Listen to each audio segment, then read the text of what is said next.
Happy birthday தளபதி. இன்னைக்கு தளபதிக்கு 51th birthday. Jananayagan படத்திலிருந்து the first roar glimpse video இப்போ ரிலீஸ் பண்ணியிருக்காங்க. கிளிம்ஸ் வீடியோ தாறுமாறாக இருக்குது.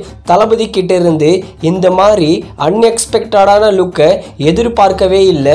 லியோ ப்ளஸ் வெற்றிமாறன் ரெண்டுத்தையும் சேர்த்து தான் இந்த லுக்கே இருக்குது. லுக்கு தரோம். அதுலேயும் நம்ம தளபதியோட ஸ்டைல் ஸ்வாகு மாசுன்னு மிரட்டி இருக்கு இந்த கிளிம்ஸ் வீடியோ.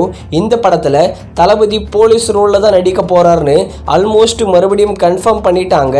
இந்த தளபதி 69 ஜனநாயகன் படம் தளபதியோட 4th போலீஸ் படம். இந்த ஜனநாயகன் படத்தில் தளபதி ஒரு ட்ரூ லீடராக, அதுவும் பவருக்கு இல்லாமல் மக்களோட நலனுக்காக ஒரு ட்ரூ லீடராக மாறுறாரு போல. அதுதான் இந்த ஜனநாயகன். ஜனநாயகன் கிளிம்ஸ் ரொம்பவே சூப்பராக இருக்குது. அதே மாதிரி அனிருத் மிரட்டி இருக்காரு. எதிர்பார்த்த அளவுக்கு இல்லைனாலும் தளபதியோட ஸ்வாக் மற்றும் ஸ்டைலுக்கு இந்த கிளிம்ஸ் வீடியோ வேற லெவலில் இருக்குது. அதே மாதிரி ஒரு நியூ போஸ்டரும் ரிலீஸ் பண்ணியிருக்காங்க. போஸ்டரும் பங்கமாக இருக்குது. இந்த தளபதி 69 ஜனநாயகன் படத்தை ஜனவரி 9, 2026 பொங்கலுக்கு ரிலீஸ் பண்ண போகிறாங்க. அடுத்ததா சூர்யா 45 RJ பாலாஜி டைரக்ஷன்ல சூர்யா த்ரிஷா சேர்ந்து நடிக்கிற படம். இந்த சூர்யா 45 படத்தோட டைட்டில் கருப்புன்னு வச்சிருக்காங்க. வர ஜூலை 23ஆம் தேதி சூர்யாக்கு பர்த்டே. இந்த கருப்பு படத்தோட ஃபர்ஸ்ட் லுக் மற்றும் டைட்டில் டீசரை எதிர்பார்க்கலாம்.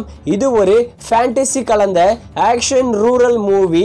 அடுத்ததா குபேரா சேகர் கமுலா டைரக்ஷன்ல தனுஷ், ராஷ்மிகா மந்தனா, நாகார்ஜுனா இவங்கெல்லாம் சேர்ந்து நடிக்கிற படம். குபேரா ரிலீஸ் ஆன ஃபர்ஸ்ட் டேல மட்டுமே வேர்ல்டு வைடா 30 crore கிட்ட கலெக்ஷன் பண்ணிருக்குன்னு அஃபிஷியலாகவே சொல்லியிருக்காங்க. இந்த குபேரா படத்தோட டிஜிட்டல் ரைட்ஸை அமேசான் பிரைம் தான் வாங்கியிருக்காங்க. இந்த படத்தோட அக்ரிமெண்ட் தியேட்டரில் ரிலீஸ் ஆகி 1 month கழிச்சு ஓடிடியில் ஸ்ட்ரீமிங் பண்ணுற மாதிரி அக்ரிமெண்ட். மோஸ்ட்லி ஜூலை 18ஆம் தேதி குபேரா படத்தை அமேசான் பிரைமில் மல்டிபிள் லாங்குவேஜில் ஸ்ட்ரீமிங் பண்ணுவாங்க.